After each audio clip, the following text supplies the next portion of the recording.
Interpretando bien la Biblia, aclarando pasajes difíciles en la palabra de Dios. Con el pastor Víctor Manuel Buitrago. En el Evangelio de Juan, en el capítulo 17, el Señor Jesucristo hace mención varias veces acerca de la necesidad de la unidad de la iglesia para que el mundo crea en Él.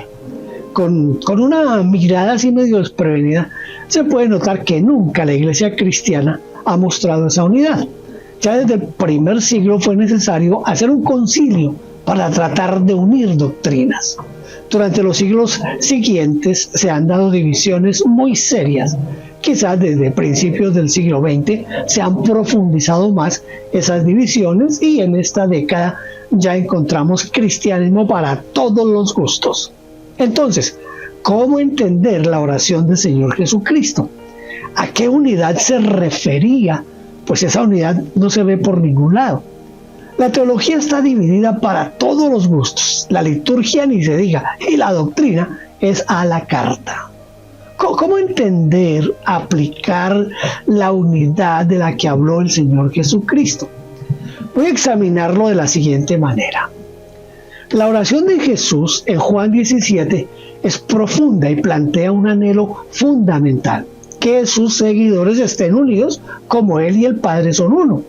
Este pasaje es a menudo interpretado como un llamado a la unidad esencial del cuerpo de Cristo, la Iglesia, como testimonio para el mundo. Sin embargo, como planteé en mi pregunta, a lo largo de la historia y hasta nuestros días, las divisiones han marcado profundamente al cristianismo, lo cual hace que esta oración parezca casi inalcanzable en términos de una unidad visible entre las denominaciones, doctrinas y liturgias. Para entender esta aparente paradoja, es útil considerar algunos aspectos claves. Primero, unidad espiritual versus unidad institucional. La unidad a la que Jesús se refiere parece centrarse menos en una uniformidad institucional y más en una unidad espiritual, un vínculo en la fe y el amor mutuo. Jesús ora para que sus seguidores estén en Él y Él en ellos, como Él está en el Padre. Esto indica una conexión espiritual y profunda que trascienda las estructuras externas.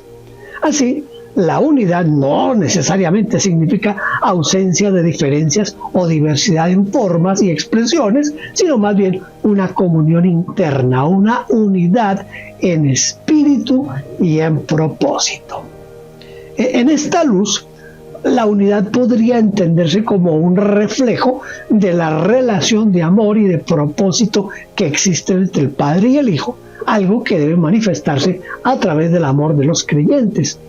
En esto conocerán todos que sois mis discípulos si tuviereis amor los unos con los otros, dice Juan 13:35. Y su compromiso conjunto con el Evangelio. Segundo, el testimonio de la unidad en el amor. Juan 17:21, Jesús dice: para que todos sean uno, como tú, oh Padre, en mí y yo en ti, que también ellos sean uno en nosotros, para que el mundo crea que tú me enviaste. El propósito de esta unidad es el testimonio, el reflejo de una relación transformada por el amor y la verdad de Cristo. La unidad entonces se expresa genuinamente cuando los creyentes aman y respetan a otros, incluso en medio de las diferencias. La historia de la diversidad de la Iglesia puede testificar del amor de Cristo cuando los cristianos se tratan con respeto y humildad aún en sus desacuerdos. Si bien el ideal sería la eliminación de divisiones doctrinales y denominacionales, la verdadera unidad a la que Jesús se refiere parece más relacionada con la actitud, el respeto y la fidelidad al Evangelio, algo que puede coexistir en la diversidad si hay amor genuino. Tercero, unidad de fe, no uniformidad de opiniones. A lo largo de la historia, los conflictos y los debates doctrinales han surgido porque los creyentes buscan salvaguardar la pureza del Evangelio, lo cual demuestra una unidad de propósito y de fe básica. Aunque haya desacuerdos en temas periféricos, existe un consenso esencial en la creencia central en Cristo, su muerte y su resurrección. Así, una de las formas de interpretar la unidad que pide Jesús es que la Iglesia se mantenga fiel a las doctrinas fundamentales del cristianismo mientras muestra humildad y respeto en los temas de menor importancia. Cuarto, la unidad perfecta como meta escatológica. Algunos teólogos consideran que la oración del Señor Jesús también tiene una dimensión escatológica, es decir, una unidad que solo se alcanzará esa plenitud allá en el reino de Dios. La iglesia actual, aunque imperfecta y fragmentada, sigue en el proceso de ser santificada y unida. En este sentido, la unidad plena que Cristo pidió es tanto un ideal por el cual debemos esforzarnos ahora como una promesa futura que se consumará en su regreso a la tierra. Quinto, el papel del Espíritu Santo en la unidad. En el Nuevo Testamento, el Espíritu Santo es descrito como el unificador del cuerpo de Cristo, solícitos en guardar la unidad del Espíritu en el vínculo de la paz, un cuerpo y un espíritu, como fuisteis también llamados en una misma esperanza de vuestra vocación, nos dice Efesios 4:3-4. La unidad no proviene del esfuerzo humano ni de la uniformidad de prácticas, sino de la obra del Espíritu en el corazón de cada creyente. Cuando los creyentes viven bajo la dirección del Espíritu, la unidad se hace evidente en su amor, paciencia, humildad y mansedumbre hacia otros. La aplicación en la iglesia actual. ¿Cómo aplicar esto en la iglesia actual? Aplicar esta unidad hoy significa centrarse en el Evangelio y en el amor hacia los demás creyentes. Reconocer que aunque hay diferencias, estas no deberían ser motivo de división profunda cuando no afectan el núcleo del Evangelio. La oración de Jesús sigue siendo una llamada a la iglesia moderna para que busque maneras de relacionarse con humildad y amor, trabajando juntos en la misión de compartir el mensaje de Cristo Jesús.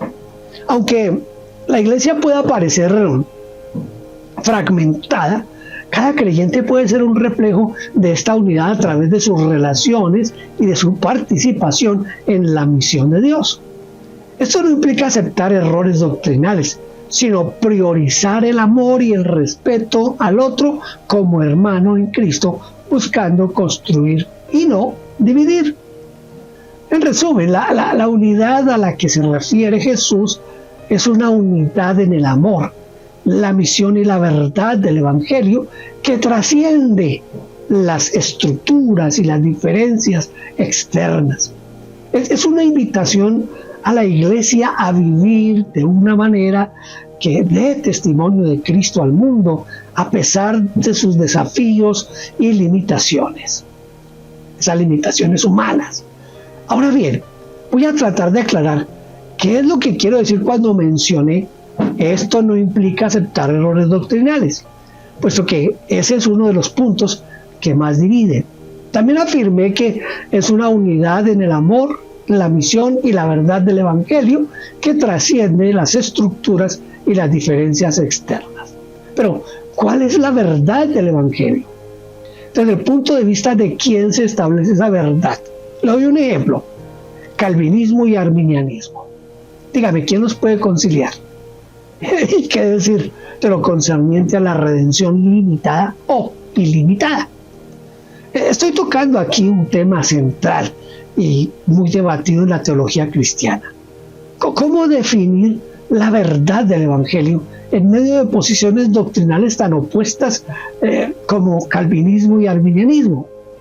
Estas posturas tocan puntos cruciales sobre la naturaleza de la salvación, la soberanía de Dios, el libre albedrío y la extensión de la redención, y han sido motivo de muchas divisiones históricas dentro de la iglesia. Pues bien, yo quiero expresarlo con estos puntos. Primero, la verdad del Evangelio como núcleo común.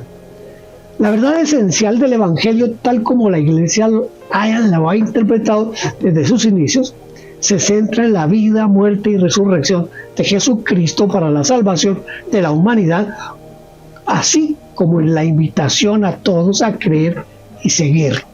Esta verdad central, que Jesucristo murió por nuestros pecados y resucitó y que la salvación se recibe por la fe en Él, suele ser el punto de consenso entre los distintos grupos cristianos, independientemente de sus posturas en temas como la predestinación o el libre albedrío.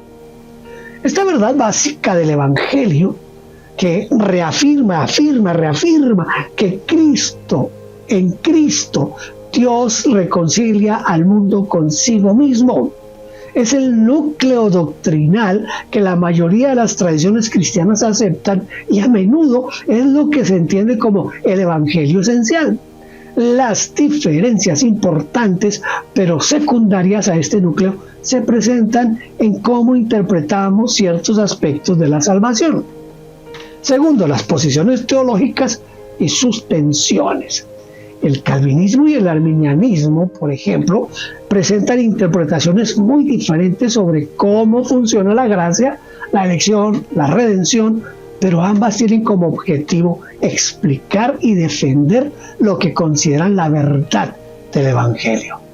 Estas diferencias demuestran que la comprensión plena de los misterios divinos, como el alcance exacto de la redención o cómo se obra la salvación, se encuentra más allá de nuestra capacidad humana de comprender totalmente a Dios.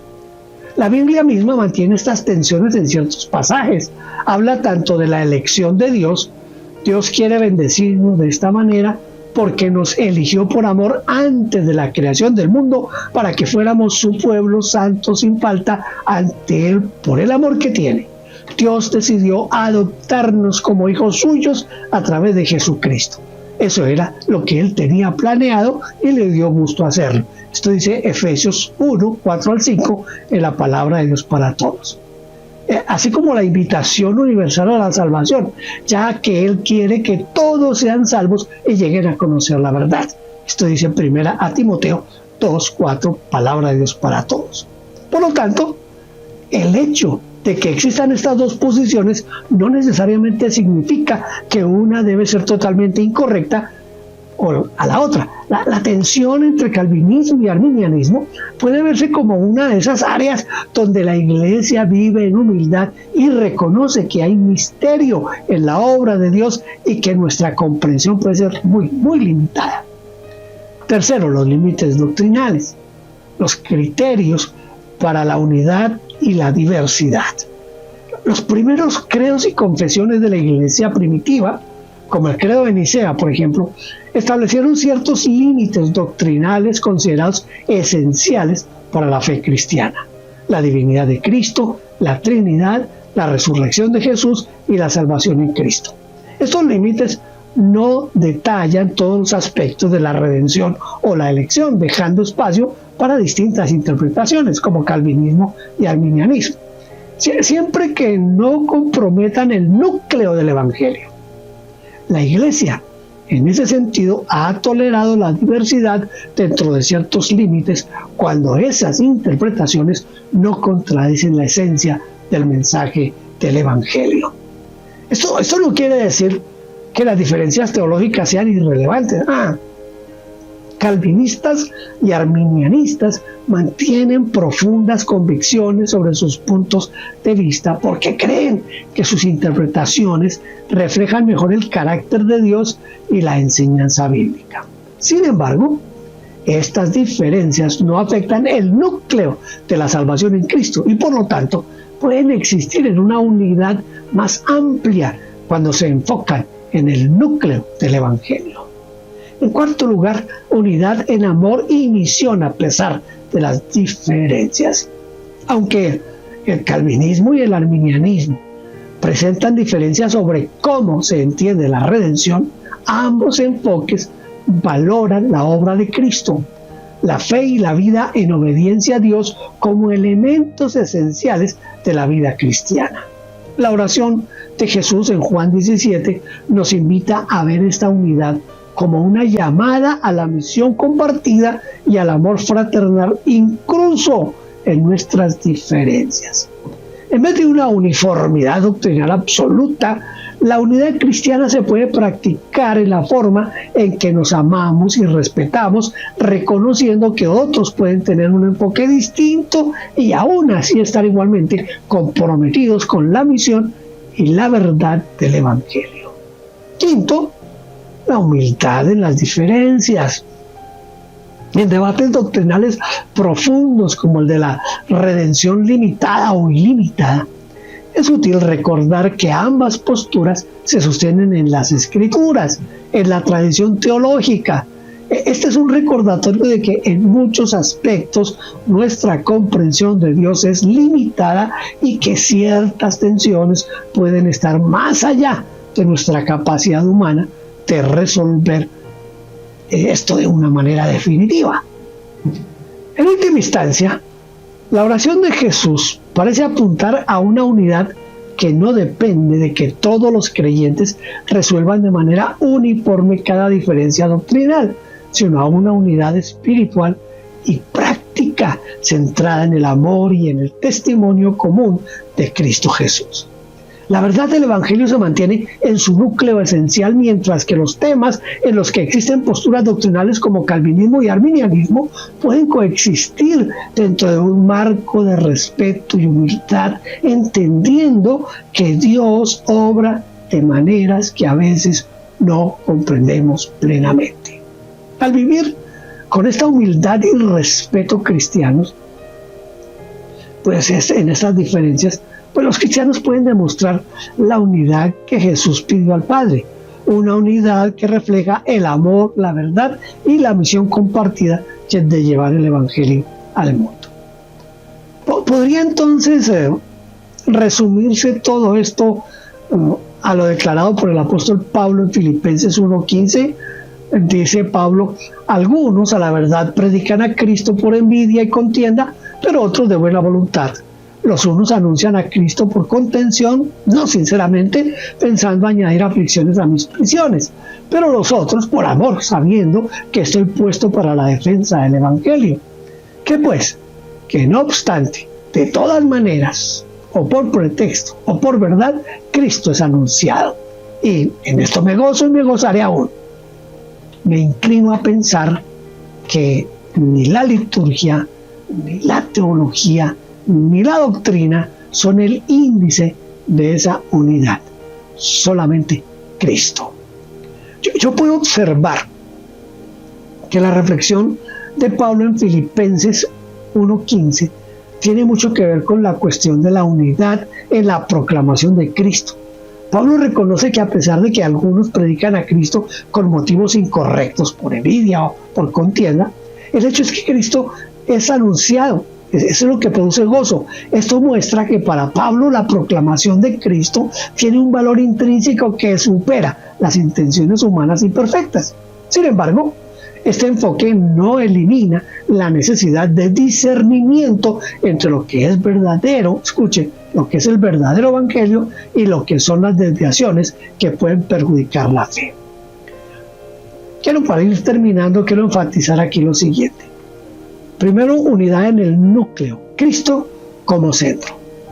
Yo creo que la unidad en el Evangelio, según la perspectiva de Pablo, radica en que Cristo es anunciado.